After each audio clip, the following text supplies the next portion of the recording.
Sir, നമ്മുടെ ബാങ്കുകളുടെ FD ഇപ്പോൾ കുറയുന്നൊരു സാഹചര്യമാണുള്ളത്. പക്ഷേ ബാങ്കുകളെ വെച്ച് നോക്കുമ്പോൾ NBFCകളുടെ ഇൻട്രസ്റ്റ് റേറ്റ് ഇപ്പോൾ അട്രാക്റ്റീവ് ആണെന്ന് കാണുന്നുണ്ട്.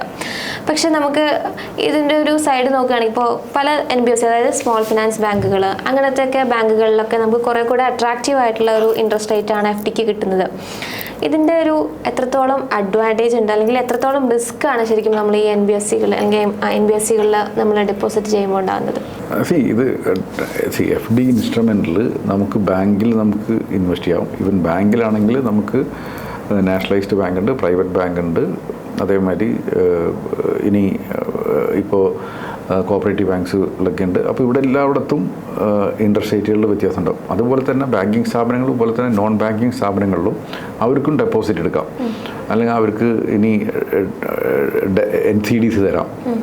അപ്പോൾ ഇതിൽ എല്ലാത്തിലും ഇൻട്രസ്റ്റിൽ വ്യത്യാസം ഉണ്ടാവും. അതിന് കാരണം എന്ന് വെച്ചാൽ നമ്മൾ വളരെ സിമ്പിളായിട്ട് പറഞ്ഞു കഴിഞ്ഞാൽ FD ഇടാന്ന് പറഞ്ഞാൽ FD അല്ല, എന്താ പറയുക, ഏറ്റവും വിശ്വാസമുള്ള ബാങ്ക് ഏതാണെന്ന് ഞാൻ ഹരിപ്രിയനോട് ചോദിച്ചാൽ ഇത് പറയും. ഇപ്പോൾ ഒരു നാഷണലൈസ്ഡ് ബാങ്ക് പറയും അല്ലേ. അപ്പോൾ അത്രയും വിശ്വാസം നമുക്ക് ഈ പറയുന്ന മറ്റുള്ള ബാങ്കുകൾ ഉണ്ടാവാൻ ചാൻസ് ഇല്ല. പക്ഷേ ആ ബാങ്കുകൾ നല്ലതാണ്. ഇപ്പോൾ നമുക്ക് 10-30 വർഷമായിട്ടുള്ള NBFCകൾ നമ്മുടെ നാട്ടിലുണ്ട്. അത്രയും ഇൻവെസ്റ്റേഴ്സിന് പൈസ ഉണ്ടാക്കി കൊടുത്തതും അതേമാതിരി അവർക്ക് ലോൺ കൊടുത്തിട്ടുള്ള സ്ഥാപനങ്ങളാണ്. അപ്പോൾ അതിൽ ഡെഫിനറ്റ്ലി ഒരു നാഷണലൈസ്ഡ് ബാങ്കിൽ ഇൻവെസ്റ്റ് ചെയ്യണ അത്രയും റിസ്ക് അവിടെ ഉണ്ടാവില്ല. അപ്പോൾ ഇവർക്കെല്ലാവർക്കും പൈസ മൊബിലൈസ് ചെയ്യണം അല്ലേ. അപ്പോൾ പൈസ മൊബിലൈസ് ചെയ്യാനുള്ള ഓപ്ഷൻ എന്താണ്? ഒന്നില്ലെങ്കിൽ FD കളക്ട് ചെയ്യുക, അല്ലാന്നുണ്ടെങ്കിൽ NCDs ഇറക്കാം. എന്നാലേ ഇവർക്ക് ലോൺ കൊടുക്കാൻ പറ്റുള്ളൂ. അപ്പോൾ ലോൺ കൊടുക്കുമ്പോൾ ഇവർക്ക് ശരിക്കും ഒരു ബാങ്കിൻ്റെ അല്ലെങ്കിൽ NBFCയുടെ വരുമാനം എന്താണ്? FD കളക്ട് ചെയ്യുന്നു, എന്നിട്ട് അതിന് ലോൺ കൊടുക്കുന്നു. ഇതിൻ്റെ രണ്ടിൻ്റെയും ഗ്യാപ്പാണ് ഇവരുടെ പ്രോഫിറ്റ് എന്ന് പറയുന്നത്. അതിൽ നിന്നുള്ള എക്സ്പെൻസ് കഴിഞ്ഞുള്ള ബാക്കിയുള്ള പൈസ ഇവരുടെ പ്രോഫിറ്റ് എന്ന് പറയുന്നത്.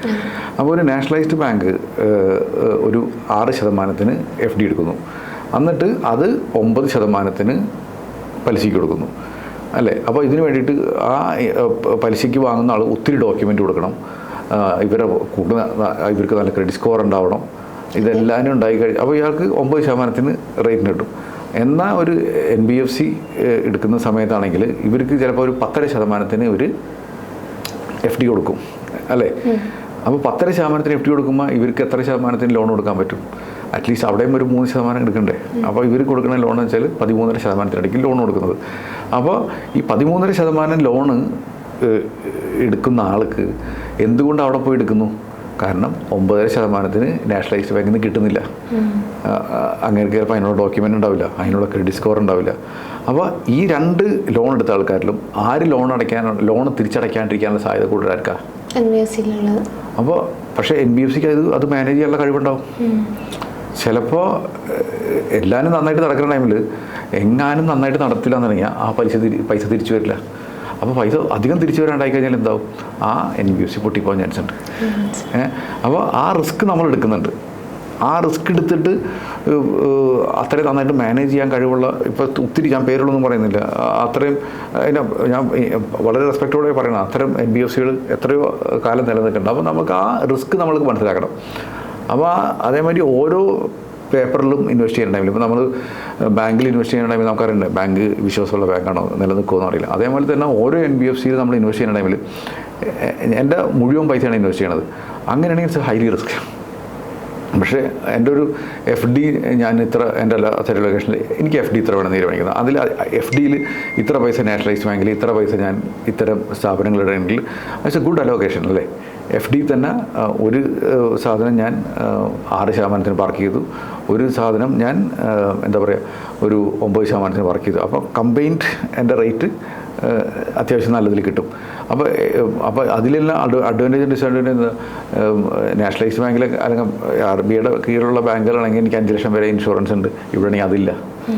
അപ്പോൾ നമ്മൾ ഇൻവെസ്റ്റ് ചെയ്യുന്ന ടൈമിൽ റിട്ടേൺ ഓഫ് ഇൻവെസ്റ്റ്മെൻറ്റിനേക്കാളും കൂടുതൽ ഏറ്റവും കൂടുതൽ ചെയ്യേണ്ട റിട്ടേൺ എന്താ പറയുക, എത്ര പലിശ കിട്ടുന്നുള്ളതിനേക്കാൾ ഉപരി എൻ്റെ ആ ഇട്ട ക്യാപിറ്റൽ തിരിച്ചു കിട്ടുമെന്നുള്ളതാണ് എൻ്റെ ഏറ്റവും വലിയ വറി വേണ്ടത്. പക്ഷേ ആൾക്കാരുടെ വിചാരം എനിക്ക് പലപ്പോഴും നമ്മൾ ആ കിട്ടണ പലിശ കാണുമ്പോൾ നമ്മൾ പൈസ തിരിച്ചു കിട്ടുമെന്നുള്ള കാര്യം മറന്നുപോകും.